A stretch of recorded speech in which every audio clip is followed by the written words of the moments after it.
agenda económica Fondo FIMA. Conoce más en fondofima.com.ar. El señor Guillermo Willy Cohen. ¡Habla, Willy, habla! Bueno, muy bien, Marcelo.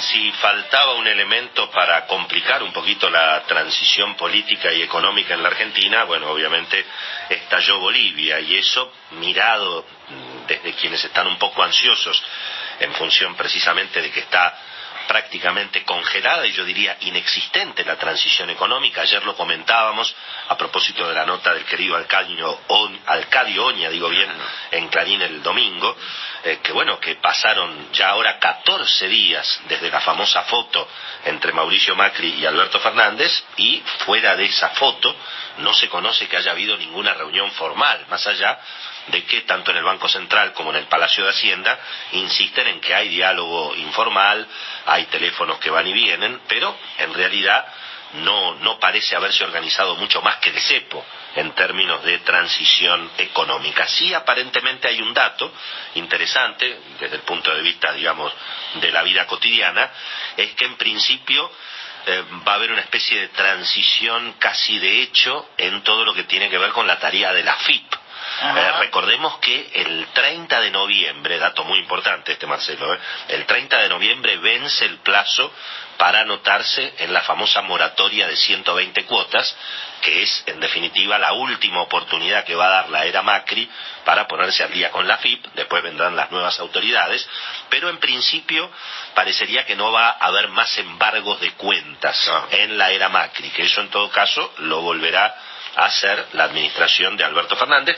Suena cada vez más fuerte, lo habíamos dicho, no es una novedad nuestra, pero se insiste en la figura de Mercedes Marcó del Pont como posible titular de la AFIP, eventualmente una vez que asuma Alberto Fernández. Pero fuera de eso, Marcelo, la situación de Bolivia, y en alguna medida también genera dificultades en los dos frentes, en el oficialismo y en la oposición. Hemos visto que el presidente Macri quedó un poco solo dentro de su propia coalición en esta confrontación con Evo Morales, pero al mismo tiempo también Alberto Fernández, está medio obligado a sobreactuar. Es decir, esta situación tampoco lo pone tan cómodo a Alberto Fernández, que venía haciendo equilibrio, mucho Corea del Centro en materia de política exterior, a lo mexicano, es decir, estamos con la revolución, pero no contra Estados Unidos, bien mexicano, y en ese sentido, todo lo que sea colisionar con la administración Trump, no es el mejor negocio hoy,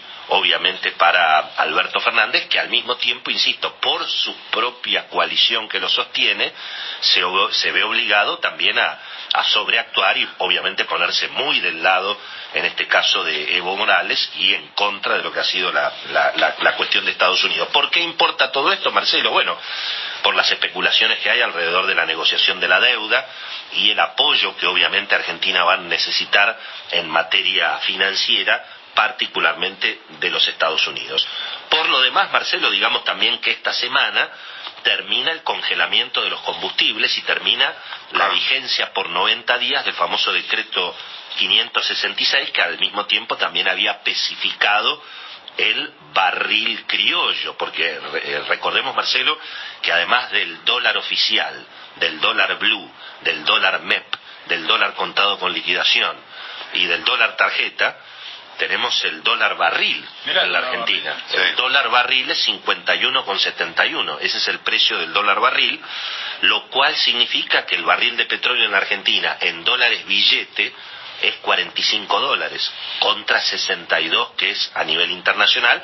Por eso se paralizó Vaca Muerta prácticamente al 50%, y por eso también YPF anunció pérdidas impresionantes, Marcelo. YPF anunció 23.000 millones de pesos de pérdida. Tremendo. Es cierto que eso tiene que ver con la evaluación de los yacimientos de gas. El precio del gas ha caído.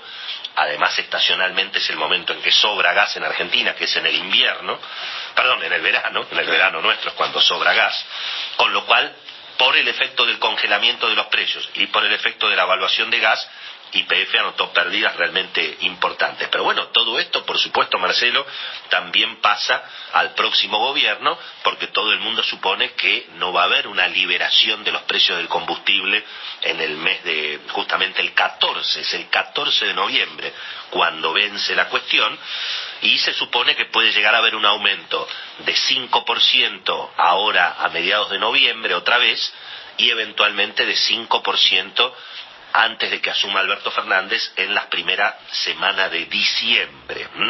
Por supuesto, sigue habiendo mucha expectativa respecto de qué va a pasar con el área energética en la era Alberto Fernández. Aparentemente hay mucha gente vetada, está incursionando más de lo que se pensaba, evidentemente, Cristina Kirchner en la conformación del gabinete. Alberto había dicho que iba a tener injerencia cero, pero parece que hay mucha gente vetada, y particularmente en el área energética. Se vuelve a hablar mucho del ministro de Energía de Misiones, Lanciani, como eventualmente un hombre importante.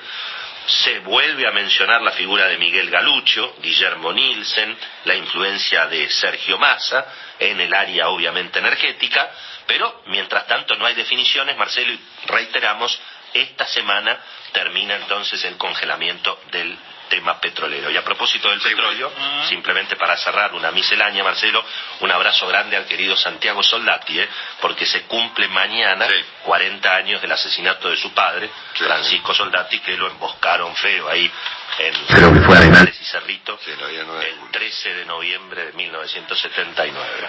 Gracias, Willy.